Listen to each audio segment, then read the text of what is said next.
មេរៀនទី2លំហាត់បន្តលំហាត់ទី2យើងចូលទៅដល់លំហាត់សរសេរស្វ័យគុណខាងក្រោមជាផលគុណ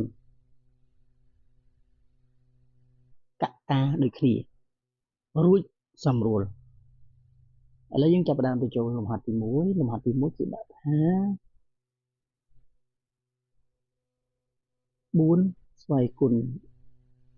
5គុណឲ្យ3ស្វ័យគុណ2បាទឥឡូវយើងមើលសំណួររបស់គេឲ្យសរសេរយ៉ាងដូចម្ដេចបាទគេឲ្យសរសេរស្វ័យគុណហ្នឹងនេះទៅជាអីនេះជាផលគុណនេះជាផលគុណកត្តាដូចគ្នាផលគុណកត្តាដូចគ្នាផលគុណកត្តាដូចគ្នាឥឡូវយើងមើលលំហាត់របស់យើងអាខាងមុខលេខប្រមាណ4ស្វ័យគុណប្រមាណ4ស្វ័យគុណ5 4ស្វ័យគុណ5យើងបំបីទៅជាផលគុណមកមានន័យថាម៉េច4ចំនួនប្រមាណដងស្វ័យគុណវា5អញ្ចឹងបើ4ស្វ័យគុណ5មានន័យថាបងអូនយក4គុណគ្នាចំនួនប្រមាណដង4គុណគ្នាចំនួន5ដងមកណា4គុណគ្នាចំនួន5ដងមកបាន4ដងគុណមួយទៀតបាន5ដងបន្តមកទៀតលេខ4យើងប្រើអស់ហើយបាទលេខ4យើងប្រើអស់ហើយលេខ4យើងប្រើអស់យើងដល់វាលេខ3ម្ដងលេខ3ស្វ័យគុណប្រមាណលេខ3ស្វ័យគុណ2អញ្ចឹងបើលេខ3ស្វ័យគុណ2យើងគុណគ្នាប្រមាណដងបាទយក3គុណគ្នាចំនួន2ដងណាអញ្ចឹងបានន័យថាយើងយកគុណនឹង3ហើយគុណនឹង3ម្ដងទៀតចំនួន2ដងបែបនេះគេហៅថាម៉េចបែបនេះគេហៅថាផលគុណកត្តាដូចគ្នានេះសំណួរណាផលគុណកត្តាដូចគ្នានេះយើងអានថាផលគុណនេះហើយកត្តាដូចគ្នាមានន័យថាម៉េចបើថា4ទាំងអស់គ្នាឃើញទេអានេះគេហៅថាផលគុណកត្តាដូចគ្នាកន្លែងនេះក៏អញ្ចឹងដែរ3ទាំងអស់គ្នាផលគុណ3ដូចគ្នាអញ្ចឹងផលគុណកត្តាដូចគ្នាហើយយ៉ាងម៉េចបានយើងយក3គុណគ្នាចំនួនតែ2ដងដោយសារដោយសារលើលេខ3មានតែចំនួនលេខ2ទេស្វ័យគុណទៅ2កន្លែងហ្នឹងណាហើយ4យើងគុណគ្នាម្ដង2 3 4 5 4គុណគ្នា5ដងដោយសារអីដោយសារលើលេខ4គឺជាលេខ5ណាហើយបន្តមកទៀតគេឲ្យថាយ៉ាងម៉េចរួចសម្រួលរួចគណនាហ្នឹងតែមួយទេណាបានន័យថាយើងដាក់លេខនឹងគុណបន្តគ្នាហើយគេឲ្យយើងគិតមកតើវាឃើញប៉ុន្មានបងប្អូនគុណលេខនឹងធម្មតាមកណាយើងធ្វើប្រហែលវិធីគុណធម្មតាមក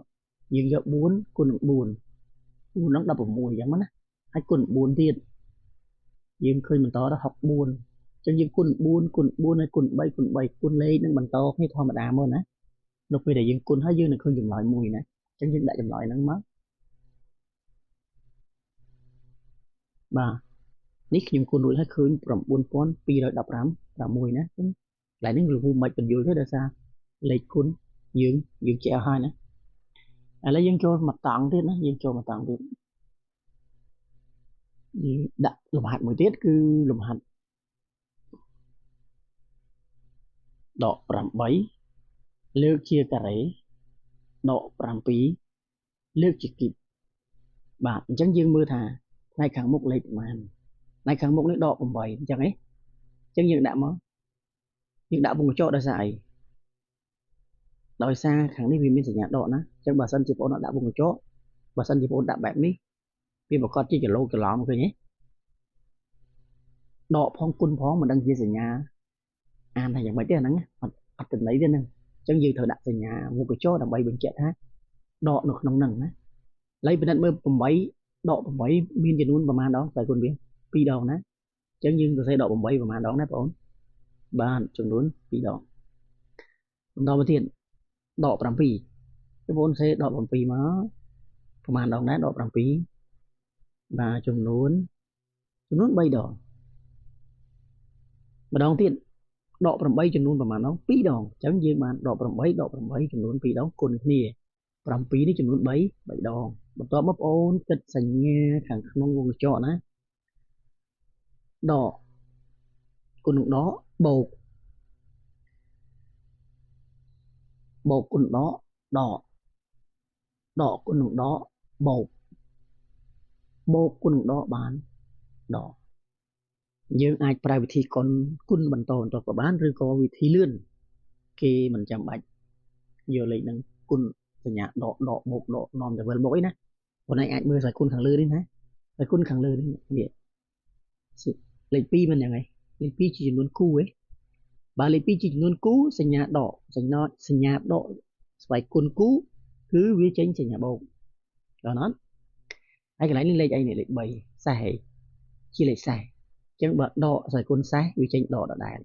អាមុខមិញចេញបូកយ៉ាងហ្នឹងហើយក្រោយចេញដកបូកគុណដកចេញដកត្រូវដូចគ្នាណាបាទឥឡូវយើងបានម្ដងទៀតលេខ2នេះចំនួនគូចំនួនគូអញ្ចឹងស្វ័យគុណវាដកស្វ័យគុណគូវាចេញបូកបាទនេះនឹងយើងគិតសញ្ញាសិនណាហើយបន្តមកទៀតដក7នេះដកស្វ័យគុណវា3ស្វ័យគុណវាមិនសេះអញ្ចឹងសញ្ញាដកស្វ័យគុណសេះវាចេញដកដដែលអញ្ចឹងយើងគិតតែប៉ុណ្្នឹងហើយបាត់ឃើញទេដកគុណនឹងបូកចេញដកហើយបន្តមកបងប្អូនគិតលេខខាងក្នុងនេះគិតគុណធម្មតាមកណា8គុណ8ឃើញ64អញ្ចឹងគុណ7ទៀតគុណ7ទៀតគុណ7ទៀតគុណលេខហ្នឹងធម្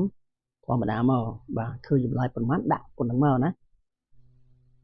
ហើយចម្លើយរបស់គឺដែលគុណនេះគឺឃើញ21 952ហើយបន្តមកទៀតឧទាហរណ៍ថាលំហាត់ដាក់ជាទម្រង់ធំចាដក2ស្វ័យគុណ2025ខ្ញុំដាក់ឲ្យធំបន្តិចណាអានេះដក3ស្វ័យគុណ3000គុណអញ្ចឹងមានន័យថាដក2នេះគុណគ្នាប្រមាណដងហើយយើងអាចសរសេរបានអស់ទី2025នេះច្រើនអញ្ចឹងយើងដាក់ចុចហើយយើងដាក់2ហើយយើងប្រាប់គេថាយ៉ាងម៉េចប្រមាណដងលេខ2ហ្នឹងដក2គុណគ្នាប្រមាណដងបាទគុណគ្នា2025ដងអញ្ចឹងយើងដាក់ថា2025កតាបន្តមកទៀតលេខ3វិញម្ដងបាទដក3នេះប្រមាណដងដែរដក3នេះក៏ច្រើនដងដែរអញ្ចឹងយើងអាចសរសេរទាំងអស់បានទេយើងសរសេរដក3បែបហ្នឹងមកហើយប្រាប់គេថាប្រមាណដងនេះ3000ដងណាគឺ3000កតាអញ្ចឹងបើសិនជាទម្រង់ដកច្រើនបែបហ្នឹងបងប្អូនបើសិនជាបងប្អូនគុណបែបនេះដកគុណនឹងដកបូកគុណនឹងដកបន្តវាយូរហើយគិតអត់ទាន់គេទេអញ្ចឹងវិធីដែលលឿនគេសរសេរយ៉ាងម៉េចគេមើលខាងលើនេះ2025បងប្អូនមើល2025អាលេខខាងក្រោមសំទោសលេខខាងក្រោយមិនលេខ5អញ្ចឹងហី5គូឬសេះ5ជាលេខសេះអញ្ចឹងបាទកតុយនឹងសេះខាងមុខមិនចាំបាច់មើលក៏បានដែរអញ្ចឹងស្វ័យគុណសេះ2025ជាលេខសេះអញ្ចឹងម្ដងទៀតសញ្ញាដកស្វ័យគុណសេះចេញអីសញ្ញាដកស្វ័យគុណសេះវានៅតែចេញសញ្ញាដកដដែលអញ្ចឹងកន្លែងនេះគឺដកហើយកន្លែងនេះដកបន្តមកទៀតដក3នេះស្វ័យគុណ